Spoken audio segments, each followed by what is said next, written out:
Is Washington the most difficult game remaining on the schedule for the 49ers?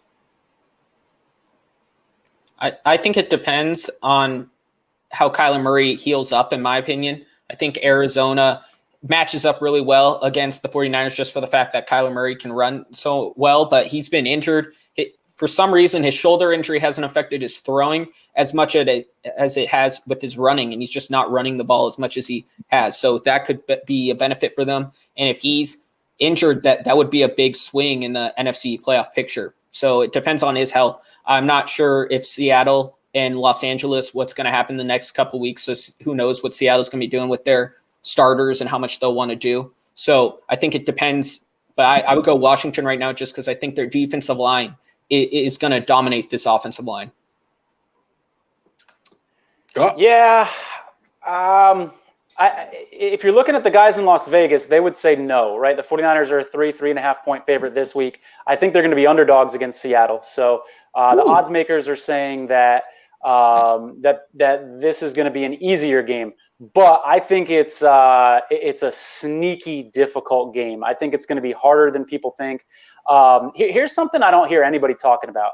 This is a revenge game for Kyle Shanahan because of his pass with the Washington football team. Trent Williams, it might be a revenge game because of all that drama.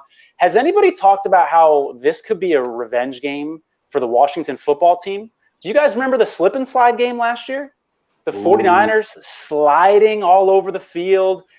In my opinion, unprofessionally and immaturely. I mean, they were celebrating that game like it was the Super Bowl. And tell me that people on the Washington football team don't remember that, and that they're not sitting there saying, we can end these guys' seasons. Those SOBs who did that on our home field after a shutout, we can end their season. And they remember that. Absolutely. Yeah. See, I kind of think this is even a tougher game than the Seahawks game. And I know odds makers would disagree, and they're right. But, and I get it, like, Russell Wilson is a lot more dangerous than Alex Smith. I mean, boom, right there. But we saw what Nick Mullins did to that defense. It's a terrible defense. They did add Carlos Dunlap. It has more of a pass rush now, but I think Nick Mullins can tear it up. I think most quarterbacks can tear up that. Maybe not Colt McCoy, but I think Nick Mullins is going to have a good game against Dallas, against Arizona, and against Seattle. I don't know what it's going to look like on Sunday against Washington. This Niners offense could get shellacked. I mean, it could be really, really bad.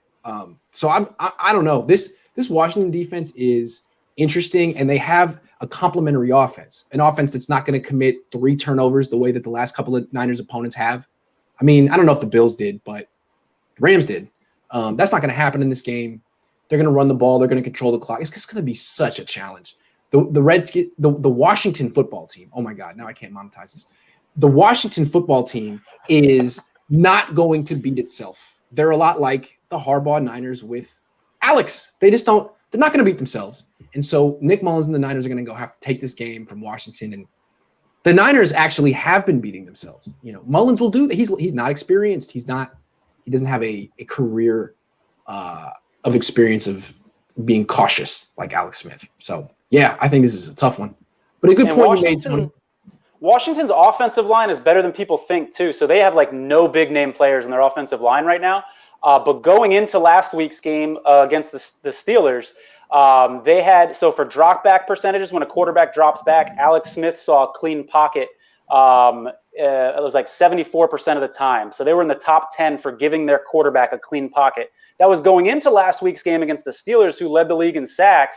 And I know they were without Dupree, but they played pretty good against that dominant Steelers defensive line. So their offensive line is better than people think as well.